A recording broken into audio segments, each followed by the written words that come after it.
Hello and welcome to Big Ideas in Eating Disorders. This is Kathy Pike. I'm your host for Big Ideas in Eating Disorders, and today I am delighted to be joined by Dr. Paul Appelbaum. Dr. Applebaum is the Dollard Professor of Psychiatry, Medicine, and Law, and the Director for the Center for Law, Ethics, and Psychiatry, and Director for the Center for Research on Ethical, Legal, and Social Implications of Psychiatric, Neurologic, and Behavioral Genetics in the Department of Psychiatry at Columbia University College of Physicians and Surgeons.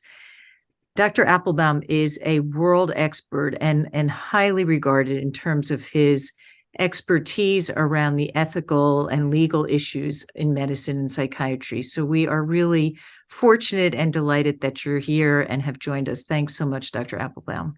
Thanks for inviting me, Kathy. So by way of background, this episode is a little different from others because generally we ask someone to join us who has a big idea that they want to share around eating disorders. And in this case, we have a big idea in eating disorders, and we've asked you to share some of your perspective, your wisdom, your knowledge around ethics and law to help us advance our discussion in the field of eating disorders. So by way of background, few key touch points to make sure that everyone is sort of starting at the same place. In 2022, Dr. Gaudiani published a paper with colleagues, including second author who is a deceased patient, and Joel Yeager, Dr. Yeager, entitled Terminal Anorexia Nervosa, 3 Cases and Proposed Clinical Characteristics, in which they put forward and proposed criteria for a category, a diagnosis of quote unquote terminal anorexia nervosa that has essentially 3 criteria. One would be age over 30 years. Second is prior persistent engagement in high quality multidisciplinary eating disorders care. And the third would be decision-making capacity to understand further treatment is futile and wishing not to prolong life and having an acceptance of death. So if someone meets criteria for terminal anorexia nervosa, they have proposed that we should provide end of care and potentially physician aid in dying to individuals in such contexts. The proposal raised a lot of issues and controversy in the field, most notably concerns about the idea that we don't need a new diagnosis to provide palliative care or end-of-life care, that the definition of terminal anorexia nervosa is fraught because we don't have sufficient capacity to predict, in fact, who is at an end stage of life. And most people who are over 30 who have been in treatment and even high quality treatment who are nonetheless symptomatic will nonetheless not die within 6 months of that point of diagnosis, which is often the duration that's used for a terminal diagnosis. And there are concerns about the risk of the term terminal anorexia nervosa due to the fact that this is a disorder that has a lot of burden and that there's very high risk of losing hope, and that we don't have great treatments or great access to treatment for all individuals with anorexia nervosa, and that it may have significant unintended consequences. So that's big picture. We've had different individuals weigh in published contexts, and in this video and audio podcast, we wanted to bring different voices to bear on the conversation.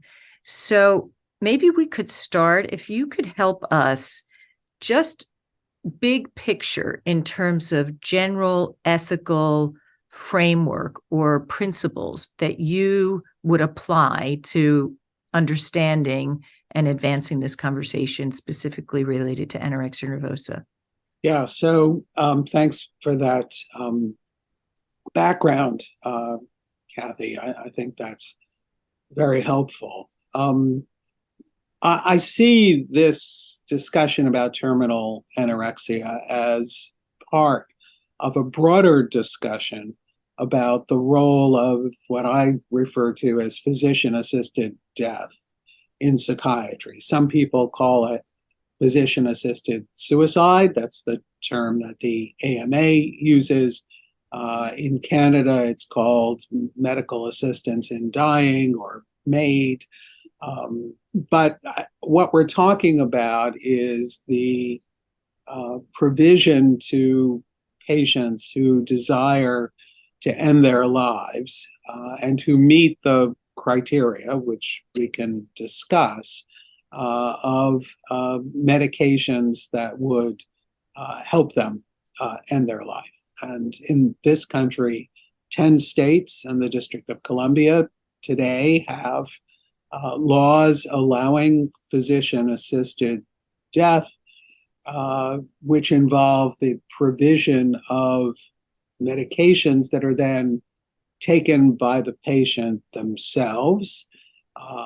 In Europe, they have gone further in the Netherlands, Belgium, Luxembourg, to include what's usually referred to as euthanasia, which is the administration of life-ending drugs by a physician, or in Switzerland, a non-physician, to end the person's life. So I see this discussion about anorexia as really part of this much bigger discussion about what is the role of physician-assisted death in psychiatry, psychiatric disorders. When I think about that discussion, I look to the criteria that people have suggested that are embodied in the statutory frameworks, and I see all kinds of problems there. But in general, these statutory frameworks require two things. One is that death be, in this country, that death be predicted to occur within 6 months. So you're talking about terminal conditions. But in the countries we mentioned in Europe and in some other countries around the world, and soon in Canada, that restriction doesn't exist. And physician assistance in death, or euthanasia, are permitted for people who, regardless of their prognosis in terms of length of life, have a condition that causes them severe distress, and which is deemed to be irremediable, untreatable. And under those circumstances, they're, if competent, allowed to request assistance in dying from a physician. The problem with those criteria, as much sense as they might make for people with cancer or ALS or other conditions that inevitably will lead to their death, is to start with the first of those, namely unbearable distress, significant stress. That's an entirely subjective criterion. And whereas its application, in somebody who has severe bone pain as a result of metastatic cancer may be fairly straightforward, in psychiatry, where the disorders themselves are often associated with a state of hopelessness, a sense that I will never get better, Mm-hmm. it becomes problematic because the patient's assertion that they are in severe distress and hopeless distress Mm-hmm. really is unchallengeable. There's no evaluation, no objective evaluation that can be made to corroborate the assertion of the patient that that's what they're experiencing. And moreover, linked to that, then, the idea that this distress is irremediable, untreatable, will Mm-hmm. never get better, typically requires uh, treatment failure, but only treatments that the patient is willing to accept. If patients are unwilling to accept, in the case of eating disorders, inpatient hospitalization, refeeding to gain weight, or in the case of depression, ECT when antidepressants have been unavailing, or newer treatments like ketamine. What you have is, again, a subjective determination by the patient who may feel worn out and hopeless as part of the illness itself, that the criteria are being met. So those two criteria really provide no check on the desire of a patient who presents themselves and says, I'm in distress, it's hopeless, all the treatments I'm willing to accept haven't worked, and I want to end my life. Now, the one additional criterion that then needs to be assessed is competence. Mm-hmm.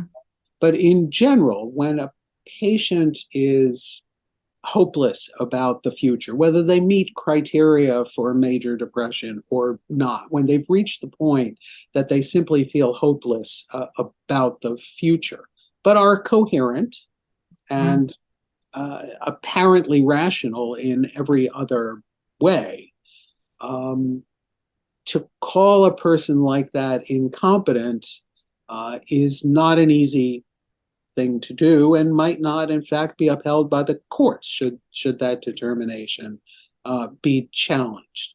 So the competence criterion, I think, provides a relatively weak check on the simple desire of a patient with a psychiatric disorder to end their lives. Mm-hmm.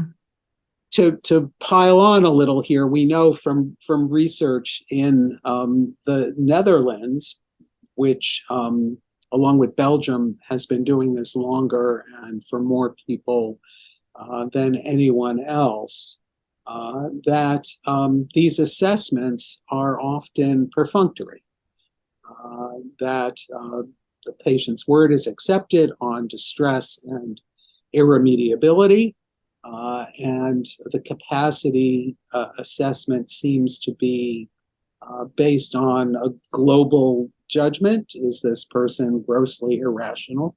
As opposed to an in-depth examination of their thought processes, and then they proceed to physician-assisted death.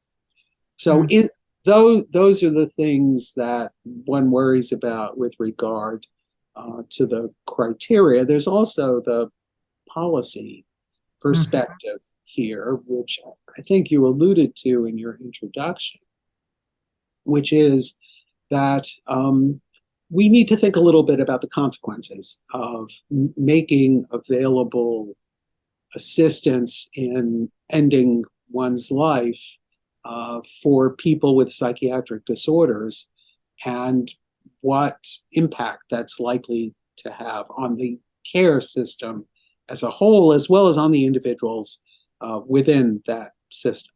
Psychiatric disorders, and this certainly goes for anorexia, are often difficult to treat. Mm-hmm.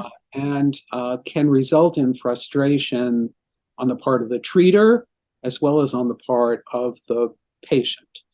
And the consequence of that could be, and we have little bits of evidence from Canada most recently that this is true, could be that the easy way out is to suggest to the patient that there's this assistance in dying that can actually resolve your suffering when it doesn't look as though anything else is going to help. Mm-hmm. And the communication to the patient, of course, is that you have a hopeless case. And so why not take this way out? It's a very disturbing prospect. Yeah. Yeah, let's picking up on that. And then if we can work our way back, a couple of things I'd like to follow up on. Recognizing that for someone with anorexia nervosa, they've likely developed the disorder in their early adolescence or during the course of adolescence. If we go with the proposed criteria of being over 30, they've been dealing with this for a long time. And as you say, it's a real burden for somebody who has a really serious case of anorexia nervosa. And frequently, these are individuals who also have a very high desire to please and not to be a burden. So in some ways, I think one of the concerns of a number of people in the field is that the presenting this, as you say, almost is colluding with some of the aspects of the disorder. Like if you're a good girl and want to relieve your parents of the burden that you've been, this is the way to do it. And so it really resonates for me when you say that the unintended consequences of this, in particular for anorexia nervosa, are really serious. If we go back to an earlier comment that you made, one of the things that I wonder about is the authors originally talk about end-of-life care. And I think we confuse a lot of terms in this world. And in talking about end-of-life care and talking about palliative care. And in both cases, whether we are recognizing that somebody is in fact dying as a result of their anorexia nervosa, the course of the disorder has gotten so progressive that we recognize that they are in the state of moving towards their death. And what is the care that we offer at that stage of end of life, which is probably a few days, not longer than that. And what are we, and separately, but relatedly, this idea of palliative care, which can be delivered at any stage of course of care, but people get those confused all the time. That's focused on quality of life, like reducing the burden of the disorder. From your perspective, is the term terminal anorexia nervosa necessary for either of these, either medically or because of the health system we live in? Like, do we need this diagnosis in order to provide appropriate care, palliative care at any point along the continuum, or end of life care? Is this diagnosis necessary?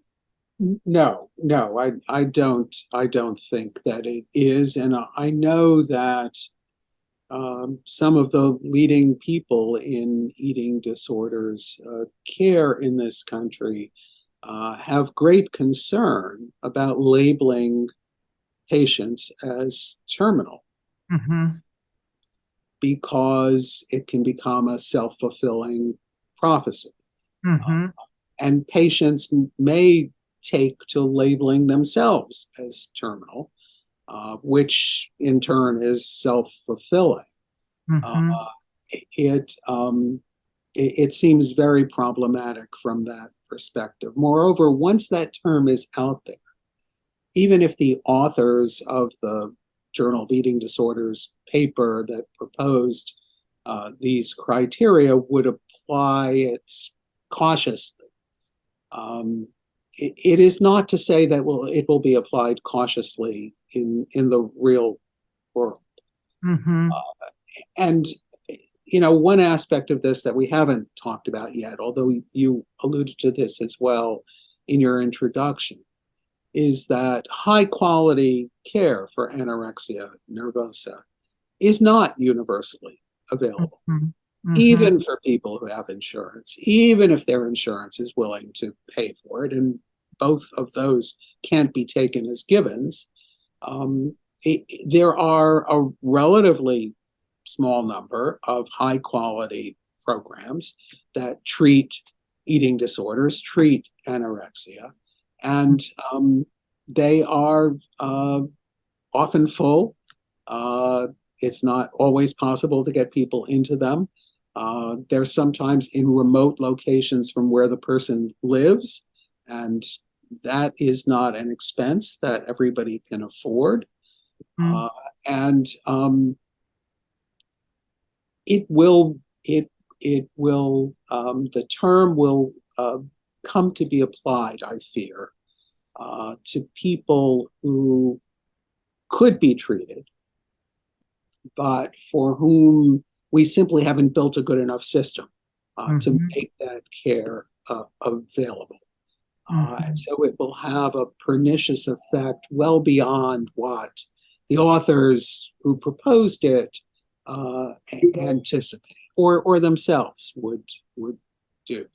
Let me, as an example of how this happens, not using anorexia, but using depression, let me relate a much publicized case from Canada that occurred recently.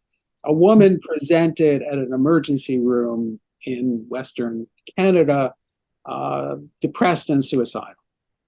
Came in voluntarily, said, I want treatment. I need help.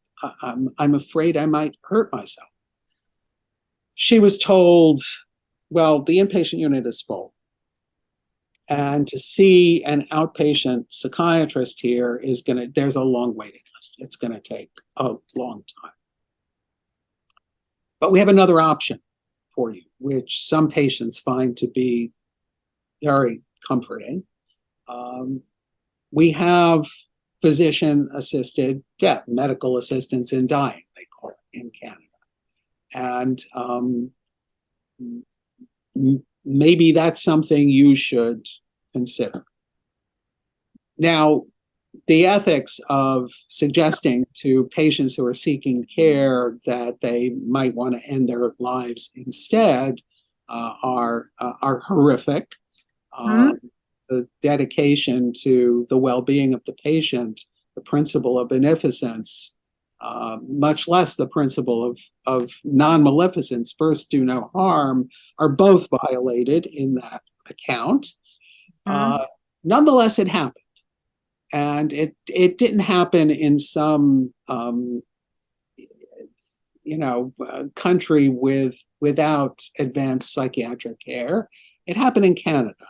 And, one can readily anticipate that it will happen here in the United States as well. And it will not just happen for patients with depression. It will happen for people with all kinds of mental disorders for whom access to appropriate care isn't immediately available. And that includes anorexia. And I would worry greatly about exactly that kind of behavior patients with anorexia.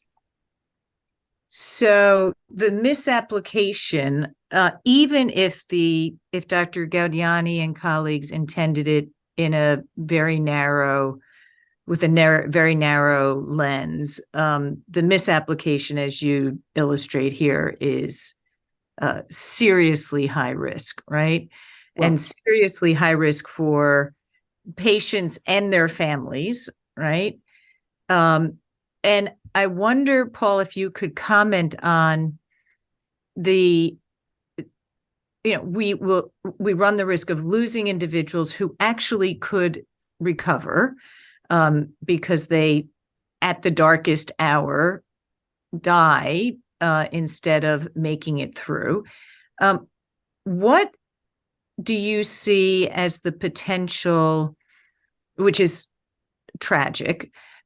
Additionally, I wonder what you see as the potential risks or implications for family members and or health providers in this climate, or this, if this were to come to pass. Yeah, I could readily imagine family members who've struggled for a decade or 2 decades to support a patient with an eating disorder, which can be an enormous burden on a family. There are other children when we're talking about adolescents, don't get the attention that they may need because of the family's focus on the child with the eating disorder. And as parents get older, they're less able to spend the effort to sustain an ill child. I could easily imagine parents coming to see relief, not just for their child, but for themselves. They may not think about it that way. It may be unconscious, but the appeal of a way out, which involves the death of their child. Although if you put it to them that way, they would deny it resolutely. Nonetheless, seems to me to be a real risk here. And the same is true for treaters. We've all had cases of all kinds of psychiatric disorders, which are difficult cases and frustrating. And we're not making progress. We have a sense that we are failing. Well, maybe there is something we can do for those patients. Maybe we can help them end their lives, and that will relieve our burden and our sense of failure. And they say they want it, and the temptation to go in that direction, I think, will be real. When we think about putting in place policies, we need to think about the downside risks. Here, the downside risks to me seem huge. You don't say physician aid in dying, you say physician assisted death. Is that the right way you would put it? The word death brings home in a very direct way what we're talking about here. So physician assisted death. What do you think is and what do you bring to this conversation from an ethical perspective and from a physician's perspective on what do we offer to our patients who have decided that they don't want more treatment that is aimed at curing their condition?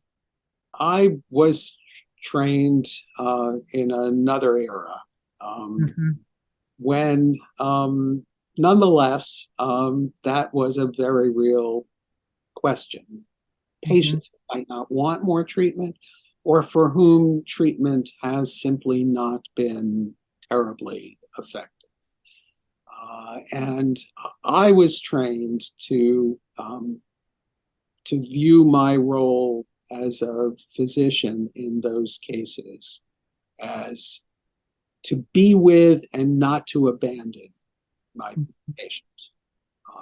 As a resident, I remember sitting with patients with chronic unremitting schizophrenia who had been hospitalized for decades. and talking with them and being there for them.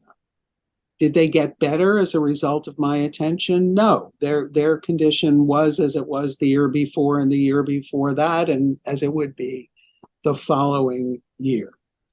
But I was a human being for them and with them, giving them, I hope, some measure of support in their lives.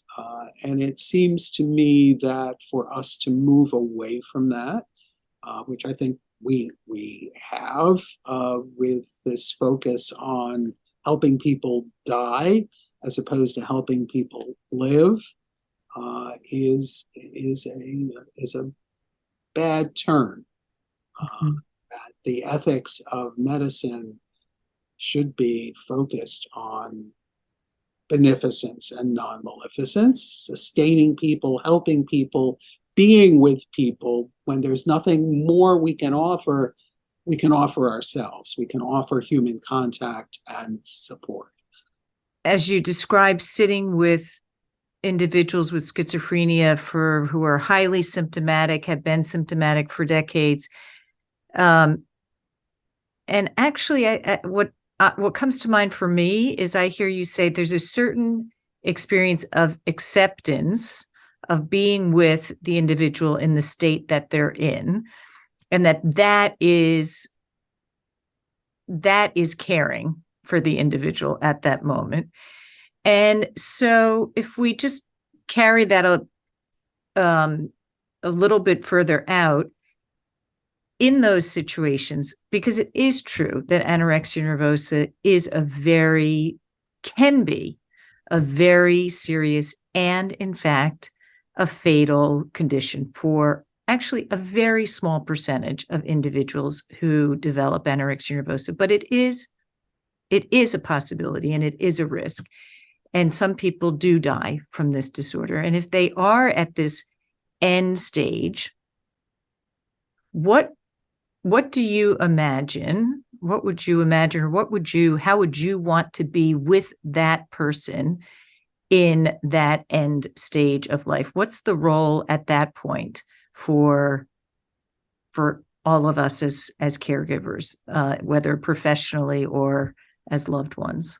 Yeah, no, I think our role is to be there in a supportive capacity, to offer them the opportunity to reflect on their lives. If death is inevitable, to prepare for that death, but not to be abandoned. And when I say were I to say to a patient, look, you don't have to go through this. We can give you some medication to end your life immediately, or after a 72-hour waiting period. Part of the communication there is, and then I'll be done with you. Right? I'm 72 hours more, and then I'm done. As opposed to, I'm here for you as long as you need me. I'll help you as best I can. I realize there are limits to what I or anybody can do, but I'm not walking away. I'm not going to abandon. Part of my fear about this whole enthusiasm for physician-assisted death is that it represents an effort to treat the health professionals more than to treat the patients, to remove from physicians and psychologists and nurses and everyone who's involved with these cases the burden of sitting with someone whom we can't help in a concrete way. That worries me greatly, because that's not what we should be doing. So, Paul, as we wrap up, what do you have some words of guidance, words of wisdom to those of us in the eating disorders field that are wondering, do we continue this? Is this a conversation we need to continue to have? Will the conversation continue no matter whether we want to have it or not, so we should lean into it? Is it distracting from what we should be talking about? What would you suggest to us as a field in terms of constructively moving forward around this topic? I do think it is probably a distraction from the bigger questions of how can we treat eating disorders better than we do today? How can we increase the availability of services for people with eating disorders? But I don't know if we're going to be able to avoid the discussion. There's once this gets put on the table, once you've got in 10 states laws that permit physician-assisted death for terminal conditions, the slope gets a little slippery here, and I think there will inevitably be pressure to extend it to non-terminal conditions, and that inevitably will include psychiatric disorders. And I think we're all going to have to decide as mental health professionals where we stand on that. I think it is inevitable that decisions will need to be made about whether we want to embrace this policy or not. Mm-hmm. Well, I want to thank you so much for sharing with us the principles and framework that you understand so deeply from a very big picture perspective and bringing them to bear on this discussion. It's one that many of us in the field are very concerned about, and there are a number of different views on the topic. So having your guidance really brings a certain light and clarity, and I really appreciate you taking the time to talk with me today. It was good to talk with you, Kathy. Thank you for inviting me.